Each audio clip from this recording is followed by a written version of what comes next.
Entrar. Boa noite a todos novamente, todo mundo já está aí conectado. Vamos dar continuidade aqui ao que a gente estava falando na nossa última aula. Vou compartilhar aqui os meus slides com você, né? O slide aqui é só para a gente ter uma noçãozinha, mas a maior parte do conteúdo eu vou falar. Mas qualquer coisa, se vocês ficarem com dúvida, vocês podem procurar lá, porque essa aula está sendo gravada e depois eu vou passar esse vídeo para o colégio. Qualquer coisa, vocês peguem esse vídeo com o colégio e anotem com calma tudo que eu falar aqui para vocês. Beleza? Então, vamos relembrar aqui rapidinho. O que fala o modelo atômico de Dalton? Isso, eu escutei vocês falando aí. Modelo atômico de Dalton, também conhecido como modelo atômico bola de bilhar. Ele fala que o átomo ele seria uma esfera maciça, indivisível, eletricamente neutra, certo? Esse é o modelo atômico de Dalton. O que fala o modelo atômico de Thomson? Exatamente. Eu escutei vocês falando aí. Tenho certeza que vocês estão participando da aula. O modelo atômico de Thomson, ele fala que o átomo ele é formado por um fluido positivo e nesse fluido positivo você tem ali os elétrons mergulhados, encrustados dentro desse fluido positivo. Porém, o modelo atômico de Rutherford, ele já vai corrigir algumas falhas do modelo atômico de Thomson, falando que o átomo ele é nuclear. Então, para o nosso querido Rutherford, né, que está aqui, o nosso querido Rutherford, ele falou que o átomo ele tinha um núcleo, esse núcleo do átomo ele era positivo, tinha carga positiva, e girando ao redor desse núcleo, assim como os planetas giram, orbitam ao redor do Sol, você teria os elétrons. O núcleo ele é muito maior do que os elétrons. Só que a região onde os elétrons orbitam é muito maior do que o núcleo do átomo. Então vamos relembrar aqui, ó. O núcleo é muito pequenininho, perto do tamanho todo do nosso átomo. O núcleo é muito pequenininho, perto do tamanho todo do nosso átomo. E o átomo como um todo, ele é praticamente espaços vazios. A maior parte do átomo é espaços vazios. Mas nesse espaço vazio do átomo, a gente tem partículas bem pequenininhas, que são os elétrons, que ficam ali girando ao redor do núcleo. Beleza. Gente, para haver um movimento circular, você tem que ter uma força chamada de força centrípeta. Não sei se está lembrado disso, estudo lá da física, né? Mas vamos pensar o seguinte, ó. Pega um barbante, amarra uma pedrinha nesse barbante. Começa a girar essa pedrinha aqui, né? Então, todo mundo já jogou marimba aí? Já pegou pipa no cabo de eletricidade, né? Então, você pega uma marimba, começa a girar ela aqui, pá, tá girando essa marimba. Acho que vocês estão me vendo aí no cantinho, não estão? Se qualquer coisa, se não estiver me vendo direito, aumenta a minha tela aí para você enxergar melhor. Então, pegou um pedaço de marimba, começou a girar a pedrinha.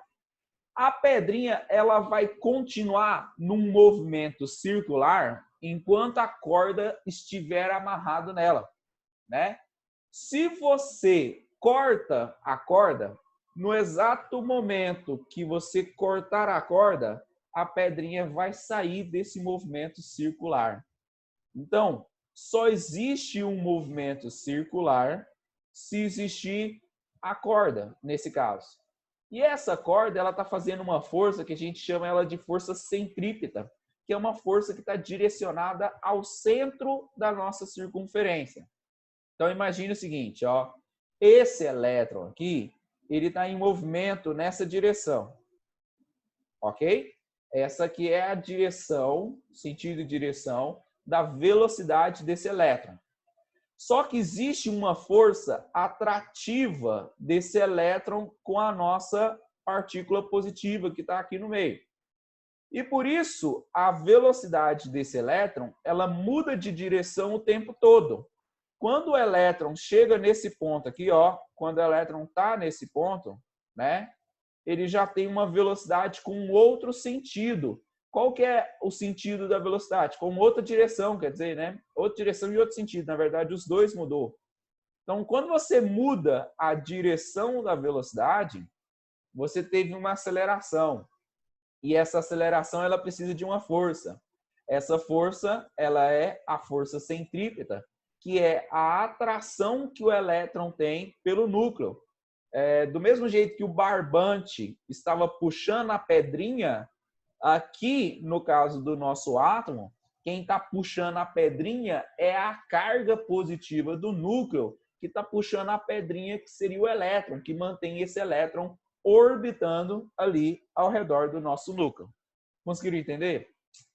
Só que teve um problema. Um cientista chamado Maxwell, ele fez essa experiência aí e ele percebeu que um corpo eletrizado, ao orbitar ao redor de outro corpo eletrizado, ele emite energia eletromagnética de maneira espontânea. Como assim emite energia eletromagnética de maneira espontânea? Quando isso aqui acontecia, quando um corpo estivesse orbitando em outro corpo, e o Maxwell fez essa experiência lá no seu laboratório, ele pegou um corpo com carga positiva, um corpo com carga negativa e fez esse corpo orbitar. O corpo que estava orbitando aqui, ó, ele emitia uma onda. Ele emitia uma onda eletromagnética. Onda eletromagnética, não sei se vocês estão lembrados, são ondas que se propagam no vácuo. Ela não precisa de um meio para se propagar, assim como a luz. A luz é um tipo de onda eletromagnética. Então, esse corpo, ele emite onda eletromagnética de tal forma que a energia desse corpo ela iria diminuir. E se a energia desse corpo fosse diminuindo, isso significa que o movimento desse corpo aqui não conseguiria...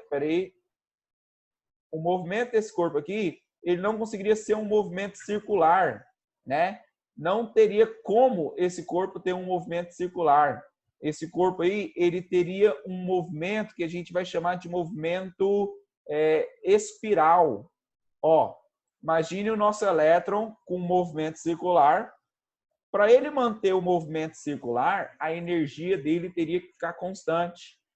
Como o elétron emite energia espontaneamente, que foi o que o Maxwell conseguiu provar, esse elétron, a tendência dele é que a órbita dele fosse diminuindo com o passar do tempo, e a órbita dele diminuindo com o passar do tempo ia chegar um momento que ele ia se colidir com o núcleo.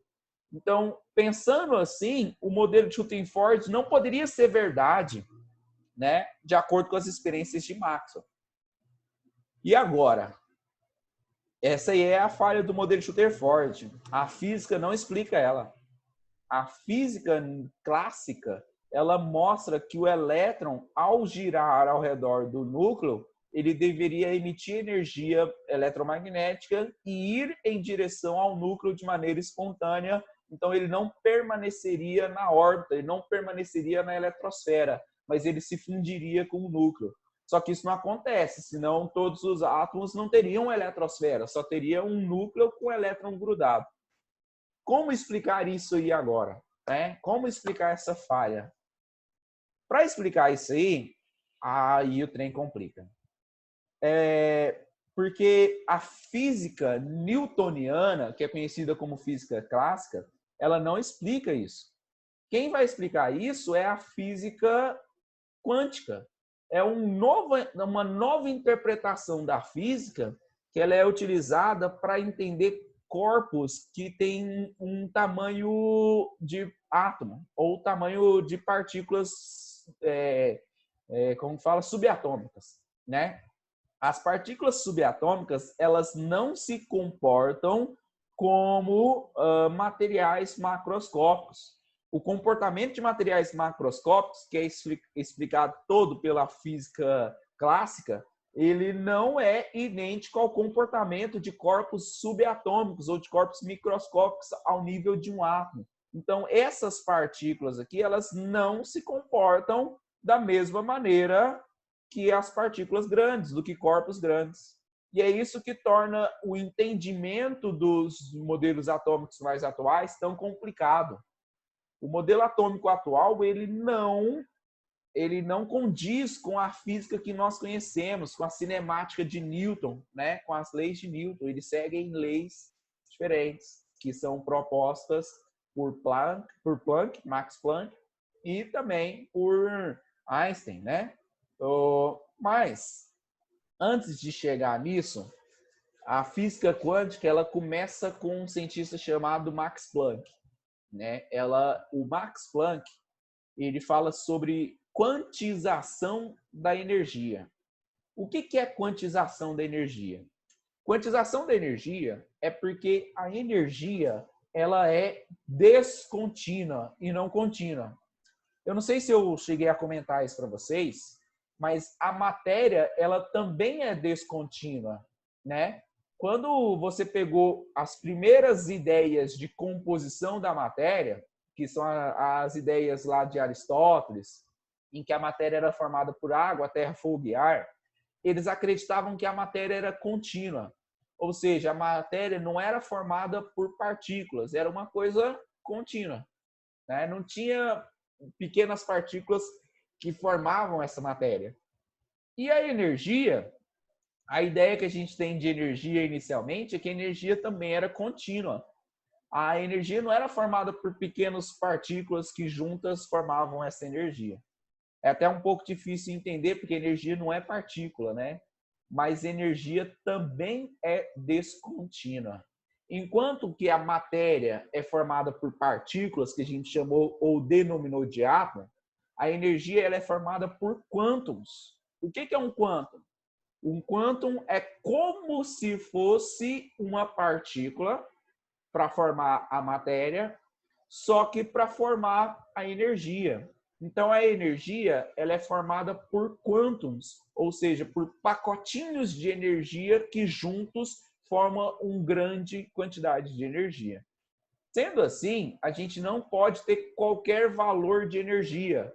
A gente tem que ter sempre valores proporcionais ao quantum. E isso foi descoberto justamente pelo cientista chamado Max Planck. Ele chegou a essa conclusão a partir de experiências anteriores a ele, que foram realizadas por Newton. Vamos ver aqui as experiências de Newton. É até um pouco inspirador as experiências de Newton. Uma das experiências de Newton, que foram realizadas num período justamente de reclusão devido à peste negra, por volta de 1660, né? Newton, ele era de uma família um pouco mais nobre, né? E aí, durante o período da peste negra, ele saiu da cidade, foi para o campo, onde a família dele tinha uma fazenda, né? E ali ele ficou recluso por alguns meses ou anos, não sei ao certo. E nesse período de reclusão, ele tinha apenas 22 anos, ele conseguiu fazer 4 descobertas muito importantes, né? Uma dessas descobertas, que é o que nós vamos fixar aqui, é a difração da luz, né? Ele conseguiu perceber que um feixe de luz, né, como está aparecendo aqui, ó, um feixe de luz, ao passar por um prisma, esse feixe de luz, ele sofre um processo que a gente chama de difração e ele se dispersa em várias cores diferentes. Então, ele conseguiu perceber que a luz emitida pelo Sol, que a gente vai conhecer como luz branca, que ela é formada por vários materiais emitindo luz ao mesmo tempo, essa luz que foi emitida pelo Sol aqui, ó, que seria uma luz branca, ela, ao passar pelo prisma, ela se decompõe em 7 cores diferentes, que é justamente o que nós visualizamos em um arco-íris. Ele conseguiu fazer isso a primeira vez no seu laboratório, na fazenda lá da sua família. As cores formadas eram vermelho, alaranjado, amarelo, verde, azul, anil e violeta, certo? E cada uma dessas cores, elas carregavam consigo um valor de energia. E isso que vai mostrar sobre a descontinuidade da energia. Cada uma dessas cores tinha uma quantidade de energia característico dela. Difração é igual dispersão? Deixa eu pensar. Dispersão, acredito que sim. Difração de uma onda. Na verdade, o termo correto aí, quem vai saber explicar melhor é o físico, né? A gente tem a reflexão, a refração e a difração. Eu acredito que a difração é quando uma luz, uma onda, passa por um meio onde ela se dispersa. Não tenho certeza se esse é o termo correto. Às vezes eu posso até estar usando o termo incorreto. Quem vai saber explicar melhor para você é um físico. Mas acredito que sim. Agora, essa luz que sofreu essa dispersão, essa difração aí, estou na dúvida aqui agora, você percebeu que cada uma dessas cores aqui, elas carregavam uma certa quantidade de energia diferente. E essa energia que elas carregam estão associadas à frequência e ao comprimento de onda dessas cores. Se você for pensar aqui, ó, vamos passar aqui no nosso próximo slide. Espera aí. Aí. Quando você vai pensar, a gente consegue, além das várias cores do arco-íris, existem vários outros tipos de ondas que não são visíveis a olho nu, mas que também são emitidas pelo Sol. O Newton, ele conseguiu ver o espectro de luz, luz branca, mas ele só conseguiu ver o espectro visível. Lógico, ele conseguiu ver a parte que era visível, ou seja, a parte que os nossos olhos conseguem interpretar. Mas existem outras ondas, outras energias que se propagam na forma de ondas eletromagnéticas que os nossos olhos não conseguem enxergar. A diferença entre as várias cores aqui, ó, estavam no que a gente chama de comprimento de onda. Esse comprimento de onda é representado por uma letra grega, que é chamada de lambda. E aí, o comprimento de onda muito pequenininho era a onda violeta. O comprimento de onda muito grande era a onda vermelha, né? Na verdade, não é tão grande assim, não, porque é 10 a menos 7. Mas comparando o vermelho com o violeta, o comprimento de onda menor é característico do violeta, o comprimento de onda maior é característico do vermelho, certo? Então, vamos pensar o seguinte, ó. Se uma onda ela tem um comprimento muito grande, eu vou tentar desenhar aqui, mas como eu estou desenhando no mouse, talvez não vai ficar tão bonito assim, ó. Imagine uma onda com um comprimento muito grande, certo? Essa luz, toda luz tem sempre a mesma velocidade, que é a velocidade da luz. Então, imagine uma onda muito grande vindo na direção de um anteparo, e essa onda bate nesse anteparo e transmite energia para o nosso anteparo. Se você pega uma onda com a tonalidade aqui do violeta, o comprimento de onda dela é menor, e se o comprimento de onda dela é menor, isso significa que no mesmo intervalo de tempo, mais energia está sendo propagada. As duas têm a mesma velocidade. Então, ó, a onda vermelha, num certo intervalo de tempo, chegou uma onda só. A onda violeta, no mesmo intervalo de tempo, várias ondas incidiram sobre seu anteparo. Então, essa onda ultravioleta, ela carrega uma quantidade de energia maior do que a onda na coloração vermelha. E aqui eu consegui perceber que eu tinha diferentes tipos de energia, mas essa energia ela era sempre proporcional ao quantum, que foi o trabalho do cientista chamado Max Planck. Então, aqui existiam ainda os tons não, as energias que nossos olhos não conseguem interpretar. Com um comprimento de onda menor do que o violeta, mas uma frequência maior do que o violeta, porque quanto menor for o comprimento de onda, maior a frequência, a gente tem a luz ultravioleta. Toma cuidado para não confundir. O fato de ser ultravioleta não significa que a onda seja muito grande. Na verdade, é o contrário.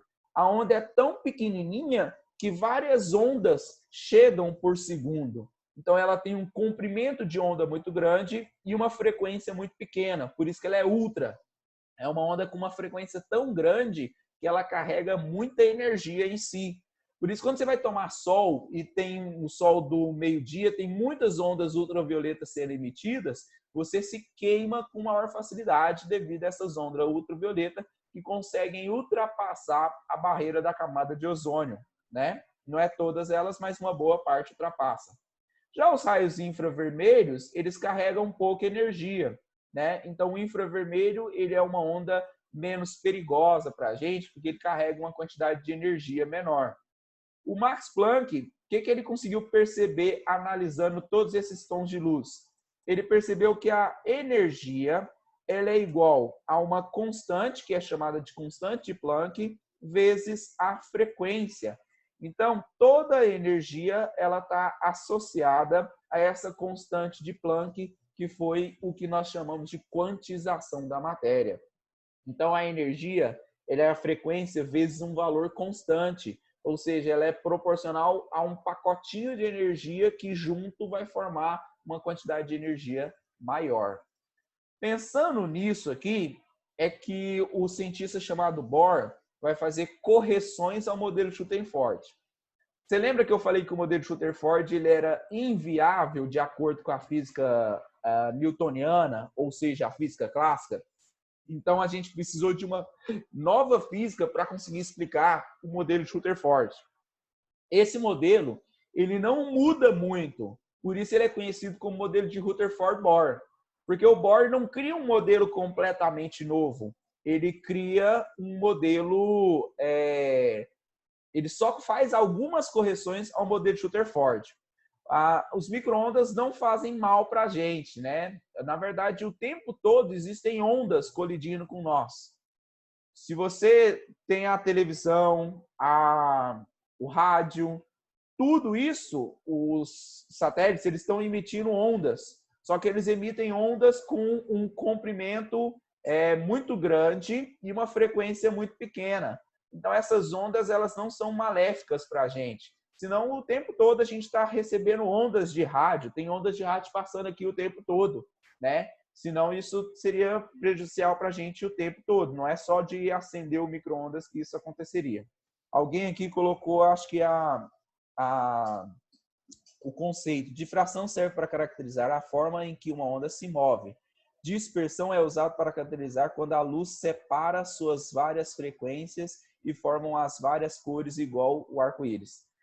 Obrigado, Brondolo. Quem que é Brondolo? Né? Obrigado aí. Então, o termo correto não é difração, é dispersão. A difração é um comportamento de uma onda quando ela passa por um orifício, alguma coisa assim. Certo? Obrigado aí. Agora, se você pega lá o espectro de luz branca, ele forma todas as cores de um arco-íris, certo?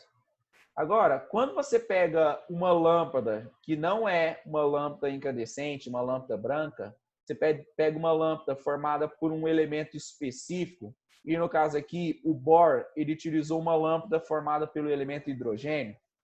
Como assim uma lâmpada formada pelo elemento hidrogênio? Todo mundo aí já viu aquelas lâmpadas da sala de aula? São compridas, fininhas, e quando passa corrente elétrica dentro dela, ela não irradia uma luz branca, né? Aquela lâmpada lá tem vários gases dentro dela, um deles é o argônio. Tanto que quando você quebra aquela lâmpada, às vezes dá um estouro, né? Puf! Por causa da grande quantidade de gás que está lá dentro, da pressão que exerce lá dentro. Se dentro daquela lâmpada você colocasse apenas o gás hidrogênio e passasse uma corrente elétrica por ela, ela também irradiaria luz. E essa luz que ela irradia, ela pode sofrer o processo de dispersão, falando corretamente agora, o processo de dispersão. Então, essa luz, o Bohr, ela fez passar por um orifício. Por que ele fez passar por um orifício? Porque, na verdade, a luz está sendo propagada em todas as direções, né? Em toda direção aqui está irradiando luz. Quando ele coloca um orifício aqui na frente, ele quer somente a luz que consegue passar por esse orifício, lembrando que a luz ela se propaga em linha reta. A luz que consegue passar por esse orifício ela vai passar por um prisma e vai sofrer o processo de dispersão, certo? Na hora que essa luz sofre o processo de dispersão ali, ele percebeu que ao invés de formar todas as cores do arco-íris, ele formou um espectro característico aqui, ó. Ao invés de formar todas as cores do arco-íris, ele formou um tom vermelho, um tom azul, um tom anil e um tom violeta. Só. As outras cores não foram formadas por uma lâmpada de hidrogênio. Como explicar isso, né? Por que uma lâmpada formada pelo gás hidrogênio forma somente essas cores e não forma as cores do arco-íris por inteiro, né? Se você fizer uma lâmpada formada por outros gases, ele vai formar outras cores. Como, por exemplo, aqui, ó, uma lâmpada de hidrogênio forma apenas esses 4 tons de cores. Uma lâmpada de hélio forma vários outros tons de cores. Uma lâmpada de sódio forma uma outra gama de cores. E esse aqui embaixo é o espectro contínuo, que está sendo comparado com o espectro emitido por cada um desses materiais e quando eles são colocados em uma lâmpada que passa corrente elétrica dentro dela. Certo? Agora, quando ele foi analisando esse espectro do hidrogênio, espectro do hélio, espectro do sódio, essas várias cores que são liberadas, que estão proporcionais ao quantum de energia, ele pensou o seguinte: por que ele libera essas várias cores? Para tentar explicar isso, ele faz correções ao modelo de Rutherford.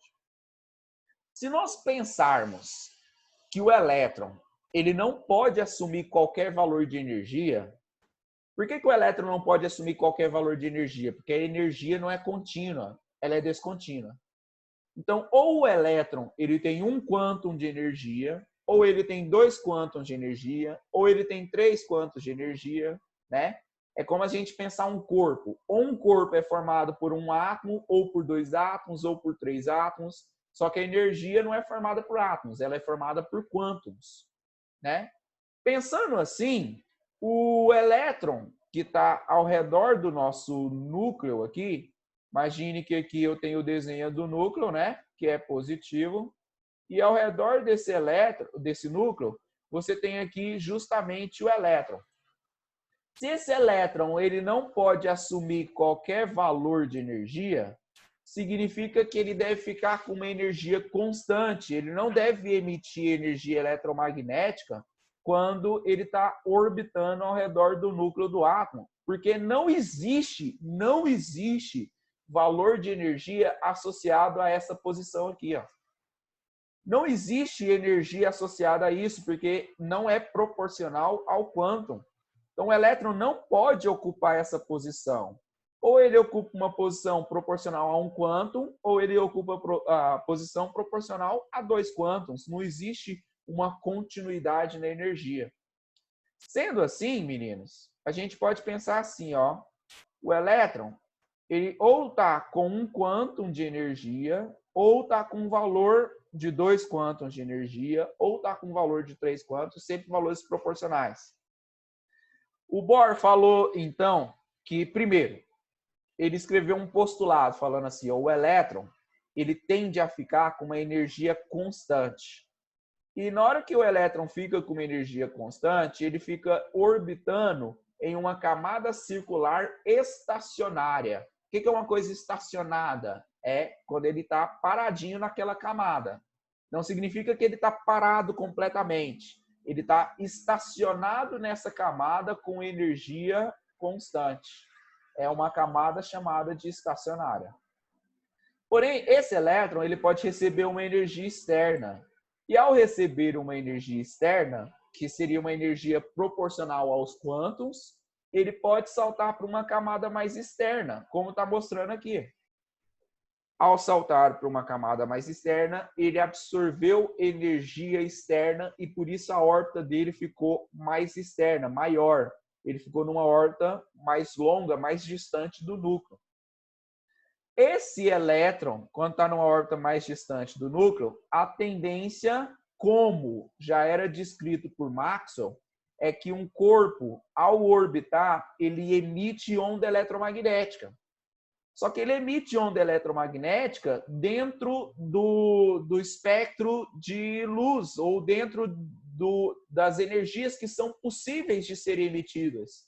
Já que a energia não é contínua, ela é descontínua, existem valores específicos de energia que o elétron pode emitir. Ele não pode emitir qualquer valor de energia devido à descontinuidade da energia. E quando ele emite essa energia aqui, ele emite na forma de ondas eletromagnéticas, como já era previsto por Maxwell, e ele volta para a sua camada natural, para a sua camada fundamental. Então, o elétron está no estado de menor energia possível, chamado de estado fundamental, e numa camada estacionária.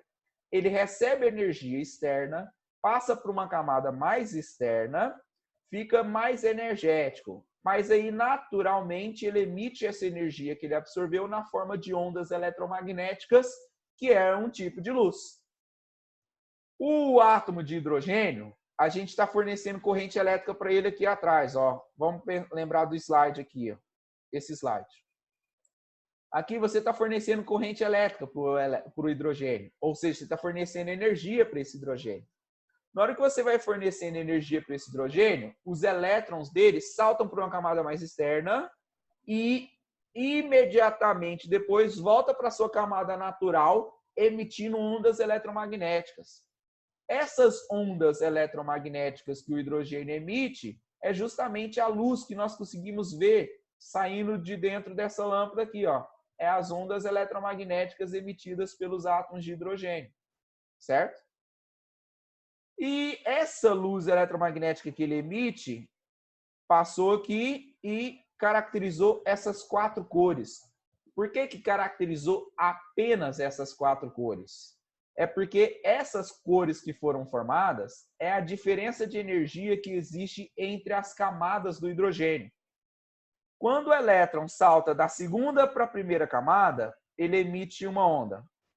Quando o elétron salta da terceira para a primeira camada, ele emite uma onda diferente, porque existe uma diferença de energia diferente, né? Quando ele salta da quarta para a primeira camada, ele emite uma onda diferente. Então, ele emite aqui cores diferentes, características das diferenças de energia que existe entre uma camada e outra. Para cada átomo, a diferença de energia entre as camadas é diferente. Então, para cada átomo, eles vão emitir uma coloração diferente, certo? Isso aqui caracteriza as cores emitidas por elementos quando eles são incinerados, quando eles são queimados.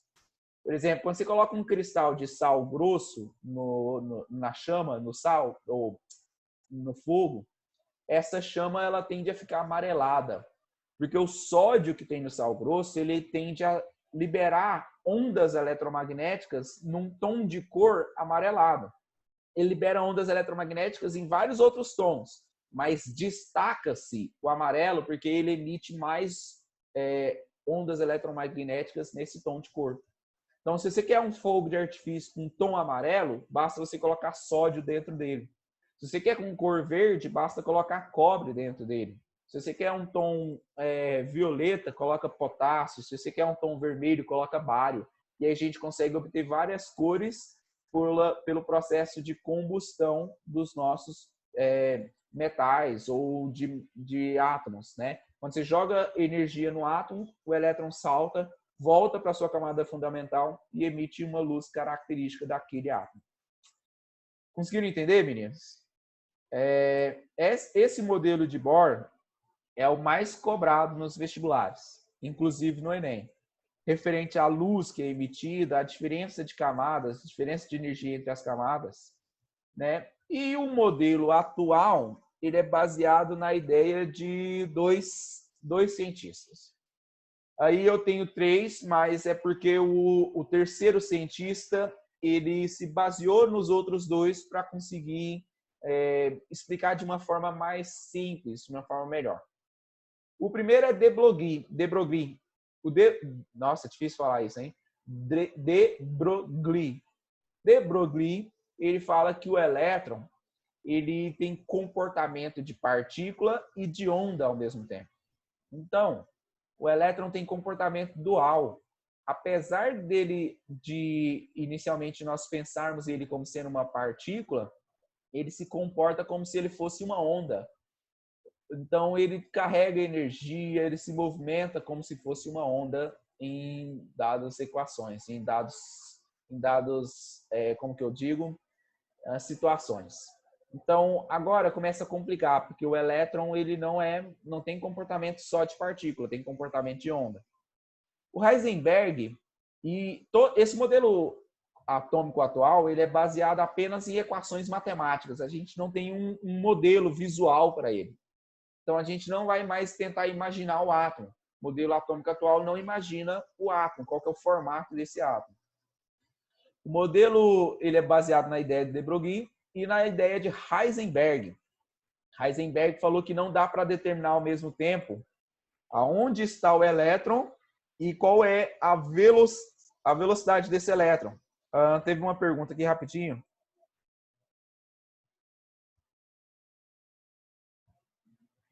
Perguntaram como que essa luz que a gente tem em casa, né? Ela tem gás dentro.